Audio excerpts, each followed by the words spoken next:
Fala aí, galera, aqui é o professor Tafarel. Vamos dar continuidade à nossa aula de Revolução Francesa, onde nós paramos com o golpe do 18 Brumário. E esse golpe ele vai ser um período onde vamos estar lá na França a Era Napoleônica. Então nossa aula hoje nós iremos falar da Era Napoleônica. Essa Era Napoleônica ela vai ser tão importante para a nossa história, a história do Brasil, que é com ela, a partir desse período da Era Napoleônica, que a corte portuguesa ela vem se instalar no Brasil. Então o Brasil deixa de ser uma colônia e passa a ser um império a partir dessa Era Napoleônica, tá? No meio dessa aula eu informo a vocês por que o Napoleão Bonaparte ele vai ter uma influência na vinda da família real portuguesa e junto com a corte para o Brasil, tá legal? Vamos lá, vamos dar início à nossa aula. Então, a Era Napoleônica é o período que corresponde à estadia de Napoleão Bonaparte no poder da França, tá legal? Então vamos lá, vamos começar. Curiosidade sobre Napoleão: por que Napoleão Bonaparte usava vermelho nas batalhas?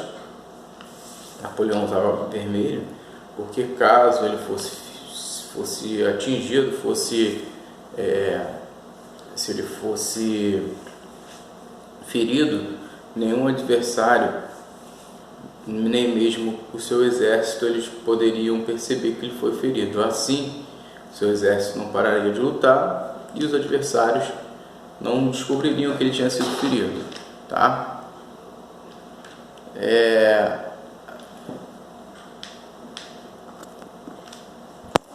Porque Napoleão Bonaparte ele se destaca como um grande estrategista. Ele vai ser considerado um dos maiores estrategistas da história. Tá legal? Curiosidade 2. Por que Napoleão Bonaparte ele ficava com a mão por dentro da camisa? Na verdade, não era pose de foto. Napoleão ele sofria de uma gastrite terrível, então ele colocava a mão por dentro da camisa como uma forma de amenizar a sua dor. Curiosidade 3. Napoleão era apreciador de vinho. Sem vinho, sem soldado. Nas vitórias é merecido, nas derrotas é necessário. Tá?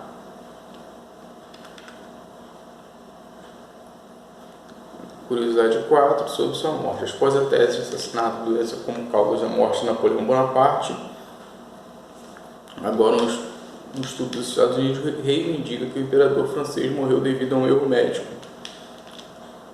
Os arquivos mostram que às vésperas de sua morte, em 5 de maio de 1821, na ilha de Santa Helena, aplicavam-lhe 600 mg de medicamento 5 vezes ao dia. Isso aumentou seus níveis de potássio e matou em 5 de maio de 1821, aos 51 anos. Tá? Então, quando vai começar a Era Napoleônica? A Era Napoleônica ela começa com o golpe do 18 Brumário. A palavra Brumário vem do francês, que significa névoa, bruma, que corresponde ao segundo mês do calendário revolucionário.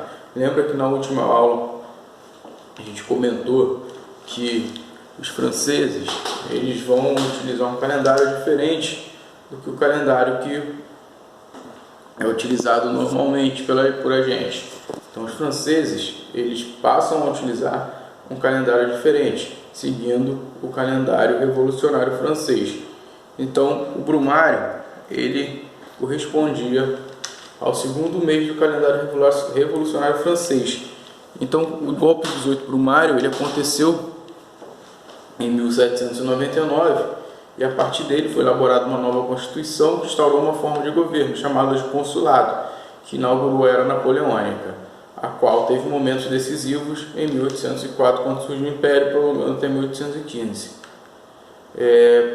Então o período napoleônico ele começa com o golpe dos 18 Brumários, dando início à Era Napoleônica e pondo fim ao período que a gente conheceu como Revolução Francesa. Então a ascensão de Napoleão Bonaparte ela é importante por quê? Porque ela consolida os interesses burgueses dessa sociedade francesa. A era napoleônica ela é dividida em 3 partes. O consulado, que vai de 1799 até 1804, o Império, que vai de 1804 até 1815, e o governo dos 100 dias, que vai durar 100 dias mesmo, por isso que recebe esse nome. Tá? O Napoleão ele foge do seu exílio e volta a comandar a França. O consulado, o projeto era reorganizar o país, pacificar internamente o país, que estava passando pelo processo de revolução, onde cada grupo, tanto como girondinos e jacobinos, eles tinham interesses diferentes. Então a intenção era acabar com as agitações internas, consolidando os interesses burgueses e promovendo o desenvolvimento econômico e industrial da França. Tá? Como seria esse governo? Esse governo seria dividido em 3 cônsules, primeiro, segundo e terceiro cônsul, sendo que o primeiro cônsul é Napoleão Bonaparte, ele que mandava na política da França. Tá? Era assim que funcionava esse período do consulado. A gente vai ter, dentro desse período do consulado, algumas mudanças que são promovidas que vão mudar praticamente a França inteira. Por exemplo, a gente tem como uma das principais mudanças a centralização administrativa. O que é isso? Passa a ter um governo onde decide todas as mudanças administrativas. A gente tem a criação do Banco da França também, onde começa a emitir moeda, vai ter um protecionismo econômico, protecionismo alfandegário, vai fazer obra pública, vai ter um incentivo à industrialização, vai ter também a criação de liceus, são escolas para formação de cidadão, formação do controle ideológico, formação geral, tá? São formações de escola, para que as pessoas tenham acesso à escola. O Concordato de 1801, onde um acordo entre a Igreja e o Estado francês, onde a religião é usada como instrumento político, e o Código Civil Napoleônico, que promove a igualdade jurídica, ele prevê a igualdade jurídica, a liberdade filosófica, o direito à propriedade e o Estado laico, rompendo assim aquela ideia de que o Estado deve ser religioso. Então o Estado laico é um Estado livre, sem religião oficial.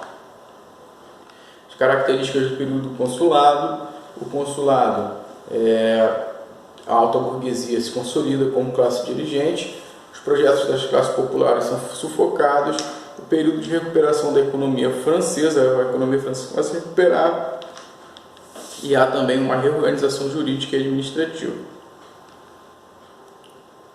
O período do Império Napoleônico, então o período do consulado, é um período onde a França vai ser governada por 3 cônsules, só que apenas a opinião do Napoleão que é levada em consideração.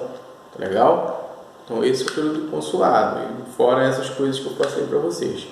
Já o Império, o Napoleão, ele consegue, no fim do período consulado, ele consegue o título de cônsul vitalício, através de um plebiscito, e através de um plebiscito também ele consegue uma consulta, onde os franceses acreditam que o Napoleão ele pode ser sim o imperador da França, porque ele o vê como uma forma de conter as ameaças revolucionárias do período. Então, esse plebiscito ele torna o imperador Napoleão um imperador. O plebiscito é uma consulta pública, tá legal? Consultaram a população francesa se eles aceitavam Napoleão Bonaparte como um imperador, e a população aceitou. Então a coroação de Napoleão ela consolida a centralização política, pondo fim do poder da Igreja ao nepotismo. E a gente tem, logo nessa imagem de capa aqui, a coroação de Napoleão Bonaparte, onde ele pega a coroa da mão do Papa e ele próprio se coroa, porque o Napoleão dizia que ele não abaixaria a cabeça para o Papa. Então o Papa, ele pega a coroa e ele mesmo se coroa, ele se autoproclama rei, colocando a igreja inferior a ele. Legal? Então Napoleão, dentro dessa política do Império, ele promove uma política expansionista. Vou virar aqui para vocês darem uma olhadinha no slide. Esse slide eu enviarei para o grupo de vocês também. Podem ficar calmos, só me lembrar. Tá? Onde o Napoleão Bonaparte ele vai começar uma política expansionista. O que é isso? Ele começa a expandir seu território passa a ser expandido. Ele começa a criar vários inimigos dentro do continente europeu. Principal, forma-se uma coligação contra a França, onde Áustria, Prússia, Rússia e Inglaterra eles formam tipo uma aliança para combater a França, o exército francês. E assim começam algumas batalhas. A Batalha de Trafalgar, Napoleão perde essa batalha para a Inglaterra. É uma batalha onde não dá para enfrentar a Inglaterra dentro do mar. Então o Napoleão ele sai derrotado dessa batalha, porque a marinha inglesa ela é a melhor marinha da época. Lembra lá que as nossas aulas lá de Revolução Inglesa, que eles passam a investir em sua marinha por causa dos piratas, da prática de corsário, tudo isso. Então a marinha inglesa ela era uma marinha muito boa para a época. Então o Napoleão ele perde essa batalha na Batalha de Trafalgar. Porém, ele entra em um conflito com os prussianos, que mais tarde essa Prússia vem a ser o local onde hoje é a Inglaterra, e ele vence na Batalha de Austerlitz. Tendo em vista que o Napoleão não conseguia derrotar a Inglaterra num confronto direto, o que o Napoleão ele faz? A gente vai fazer um bloqueio continental contra a Inglaterra. O que é isso? A partir de hoje, qualquer país que negociar com a Inglaterra, ele está proibido de negociar com a Inglaterra. Caso ele queira negociar, nós iremos invadir seu território, iremos dominá-lo e iremos invadir, tiraremos o rei do poder e esse território será da França. Tá? Vai chegar um contexto que Napoleão ele vai dominar quase todo o território europeu ocidental.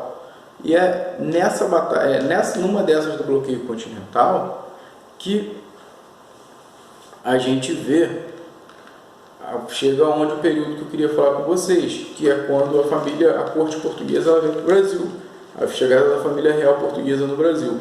É porque Napoleão Bonaparte ele tinha decretado esse bloqueio continental, onde nenhum país europeu poderia negociar com a Inglaterra. A Inglaterra deveria ficar isolada, já que o Napoleão não conseguiria derrotar a Inglaterra por meio do confronto direto. Então ele montou uma estratégia para derrotar a Inglaterra por meio economicamente. Deixa ela isolada, ela vai passar necessidades e não vai ter com quem negociar, os produtos irão encalhar. E a ideia do Napoleão era muito inteligente. Porém, ele não contava que Portugal, ele, que sempre foi um grande parceiro da Inglaterra, principalmente nas suas colônias, Portugal, ele financiou, entrou em um acordo com a Inglaterra para que a Inglaterra protegesse as frotas marítimas da saída da corte portuguesa para o Brasil, que era a sua colônia mais rica. Portugal já corria risco de perder sua colônia mais rica, então ele começa a fazer esse negócio com a Inglaterra, e quando eles chegassem ao Brasil são e salvo, a corte portuguesa chegasse, eles abririam os portos às nações amigas. Então esse foi o acordo e assim foi feito. Portugal descumpriu o bloqueio continental. Quando as tropas francesas chegaram para invadir Portugal, a corte portuguesa já tinha zarpado para sua colônia mais próspera, que era o território brasileiro. E aí a gente tem a chegada da família real e da corte portuguesa no Brasil. E aí começa, por exemplo, algumas mudanças culturais no Brasil. Tá? Isso é assunto para aulas mais à frente, quando a gente for falar do período imperial brasileiro. Então, o que interessa para a gente aqui agora é a gente saber o que foi o bloqueio continental, por que Napoleão decretou o bloqueio continental, por que Portugal descumpriu e por que a Rússia, mais à frente, ela também vem descumprir esse bloqueio continental. E o Napoleão, ele tinha avisado, quem descumprir o bloqueio continental, eu irei invadir. E foi nesse contexto que o Napoleão ele tenta invadir o território russo, porque a Rússia ele descumpre o bloqueio continental também e negocia com a Inglaterra. Por quê? Porque a França ela não consegue manter o mesmo nível de abastecimento que a Inglaterra mantinha, porque a Inglaterra, lembra lá da Revolução Industrial, aconteceu onde? Aconteceu na Inglaterra. Então a Inglaterra ela já estava passos muito à frente da França no processo de industrialização. E a Rússia ela descumpre, enquanto o Napoleão ele foi invadindo o território, a Rússia ele fura esse bloqueio continental e vai sofrer uma invasão francesa. Essa invasão francesa na Rússia ela é desastrosa. Por quê? Porque os exércitos russos, enquanto adotam uma tática de terra arrasada. O que é isso? Enquanto o exército de Napoleão ele vai entrando em território russo, os exércitos russos vão recuando e queimando tudo que fosse necessário para que os soldados sobrevivessem, como abrigos, plantações, sujavam águas potáveis, deixavam a terra arrasada mesmo para que os soldados enfraquecessem, até que no momento em que esses soldados vão entrar em um conflito diretamente com o exército russo, eles já estão frágeis e saem derrotados. O Napoleão ele perde essa batalha da Rússia e recua com o seu exército para a França. Só que quando ele recua com o exército para a França, esses países que se formavam uma aliança contra a França, eles começam a se rebelar contra a dominação francesa.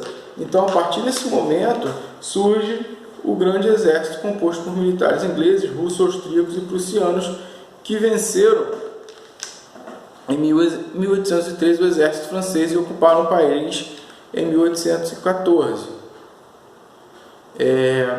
Com a tomada de Paris, Napoleão ele abdica do trono e, através do contato de Fontainebleau, e foi exilado na ilha de Elba. O primeiro exílio de Napoleão ele é feito na ilha de Elba. E a monarquia ela vai ser restabelecida na França, sendo empossada pelo rei Luís XVIII, que era parente do rei Luís XVI da Revolução Francesa. Ele foi obrigado pelos países aliados a cumprir um Tratado de Paris. Tá? E aí a gente vai ter a última fase da Era Napoleônica, que é chamada Governo de 100 Dias. Em 1815, o Napoleão ele regressa à França, sendo recebido festivamente pelos populares, pelas pessoas, prometendo reformas democráticas. Ou seja, Napoleão ele foge da ilha de Elba, onde ele foi exilado. Ele consegue fugir com a ajuda dos exércitos. O Napoleão ele era um general, gente, dentro que ele lutou contra o exército que queria acabar com a Revolução Francesa. Então Napoleão ele tinha muita moral dentro do exército francês. Então Napoleão ele volta com o apoio da população, com o apoio de alguns militares também, e ele volta ao poder da França. Esse período chamado de governo dos 100 dias, ele volta apoiado, com festa sendo festejado. O rei Luís XVIII, ele voltou com uma monarquia que o povo não aceitava mais, essa questão de monarquia, o povo francês não aceitava mais. E a última batalha do Napoleão é que vai selar mesmo o fim da era napoleônica, é a batalha de Waterloo, que vai acontecer na Bélgica, é onde o Napoleão ele perde a sua batalha e vai ser exilado até o fim na ilha de Santa Helena, onde ele vem a falecer em 1821. E com a derrota definitiva de Napoleão, a monarquia absolutista ela foi restaurada na França sob o governo do rei Luís XVIII. E a partir daí existe uma forma de manter um projeto para manter aquela forma de absolutismo, para frear as revoluções. Esse projeto é chamado de Congresso de Viena. Vai ser uma reunião onde esses países vencedores, França, Rússia, Áustria, esses países aqui que formam essa aliança, Áustria, Prússia, Rússia, Inglaterra, tá? Eles vão ter que frear as ideias revolucionárias francesas. Era uma ideia de frear essas ideias revolucionárias. 3 princípios eles vão nortear o Congresso de Viena, que é o princípio de restauração, de legitimidade e solidariedade. O que é isso? Restaurar as monarquias. Tem a legitimidade, eles são legítimos, e essa aliança, formaria uma aliança de solidariedade entre eles. Qual era o objetivo? Reorganizar todo o território europeu e conter a onda revolucionária e restaurar o equilíbrio europeu. Esse território que eles tentariam reorganizar, ele voltaria a ser como era antes do Napoleão Bonaparte assumir a França. Tá legal? Aí aqui a gente tem uma imagem de nobres e reis brincando com Napoleão Bonaparte, brincando com a derrota dele, e a gente vai ter os princípios do Congresso de Viena. Restauração, restabelece o poder das antigas monarquias europeias. Legitimidade, vai defender o direito dessas monarquias ao poder enquanto verdadeiras representantes dos interesses nacionais e sociedade, conceito liberal. E o equilíbrio europeu, equilíbrio entre as potências europeias através da organização do mapa político europeu. A Santa Aliança foi uma aliança militar entre as potências que venceram aquele conflito entre a França, mais a França, que foi a França absolutista, foi criada para garantir um equilíbrio europeu, estabeleceu uma repressão aos movimentos liberais, democráticos, nacionalistas e emancipacionistas. E quais são os motivos do fracasso da Santa Aliança? A saída da Inglaterra, devido à sua política liberal de apoio aos movimentos emancipacionistas, a doutrina Monroe, que é um lema que a gente vai estudar mais à frente, que é a América para os americanos, ou seja, os Estados Unidos tomariam conta do continente americano, os europeus deveriam se meter no território deles e os Estados Unidos tomam conta daqui. E o sucesso dos movimentos liberais na Europa. Tá legal? E aqui ao final do slide tem alguns exercícios que eu passo para vocês em aula. Legal? Tchau, tchau, gente. Nossa aula ficou por aqui. Tchau, tchau. Forte abraço.